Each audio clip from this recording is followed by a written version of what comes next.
My name is Sadhana Rai. I am the head of representation at Pro Bono SG. We noticed that people struggled to come to us because we are based in the state courts, right? So there are certain physical barriers, mental barriers. Tian De Temple, they are a place of worship.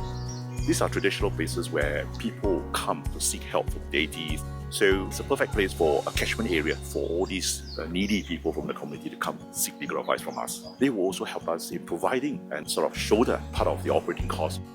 Temple assisted us with setting up the container offices. We also got a lot of help in removing the fences which allow access to our container offices. They wanted to make sure people of all faiths felt comfortable coming to our offices here. 坦白讲，起初我们也是觉得哪里有这样好的律师来帮助这些 low income 的人。 Over 2 years, we've served about a bit over 1,500 people. In terms of the support that the state provides us, funding support is the most critical because for any project to grow, we need resources.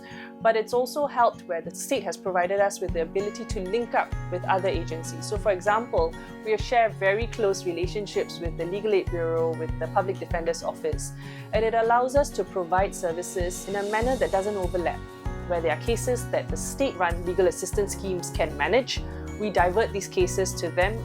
I think leaning on the temples, leaning on other service providers as well, has allowed us to then provide a much better form of service to the community, and that allows us to then bring people from different parts of the community to congregate here and to get the help they need. My name is Rebecca. I started a library called Casual Poet Library. We are a shared community library. I went to Japan for a sabbatical, and when I was there, a friend told me, oh, there's this library that you have to see. It was a shared library that has a very similar concept to this. And I just fell in love with it. I decided to just turn to social media to see if there will be anyone in Singapore who will be interested in this idea. So I decided to just write an Instagram post. It just went crazy. I got about 300 people saying that they were serious about putting money down. I cried a bit. Because I feel like there's this narrative that Singaporeans are not passionate, Singaporeans just care about money. I think it's really a space where I get to meet people, I get to see the different books that people read. So it does open up the world that I live in. Every shelf has a different story to tell. We have 180 people who have actually committed to renting a shelf each to be able to afford the rent for a space like this. So bookshelf owners pay about $45 a month to rent a bookshelf. They can put up their favourite books, they can decorate the space however they want. As a library patron, you pay $25 per year to be a library member, and then you get to borrow 5 books at a time. We're entirely volunteer run. So we have a roster of about 40 volunteer librarians. They each take turn to keep the library open, about 6 days a week, 12 hours a day. I have now started having like a continuous conversation with people. I know what they tend to borrow. They recommend books to me. The events that happen at the library, they have happened quite organically. We have hosted women sharing circles, book clubs, book launches, a lot of coffee stuff. So far, we don't have any links with the state. We didn't take any grants from the government.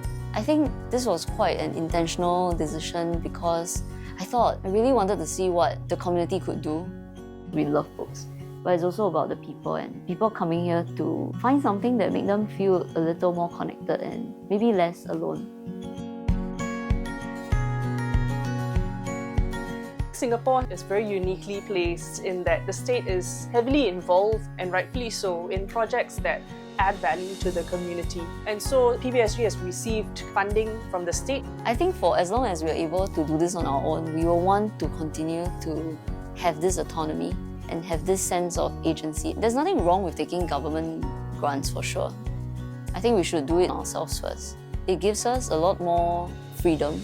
The community can decide for itself what it wants to do. Reporting requirements. That's something that tends to come up quite often when you receive a grant. You have multiple layers of reporting in terms of key deliverables. And so when we evaluate impact, it's about streamlining such requirements to what's truly critical. That can actually save a lot of time for us. To continue to be this small space where people can just come in and read and connect is already an achievement. If people continue to want to support the library and rent the shelves and continue to want to borrow books, then we will just continue to exist. My hope is that people start looking at the community law centres as a genuine resource that can assist them through their struggles. When we say we're embedded with deep roots, we're here to stay, and we're here to provide you with assistance. That is my hope for the community law centres and for Pro Bono SG in the long run.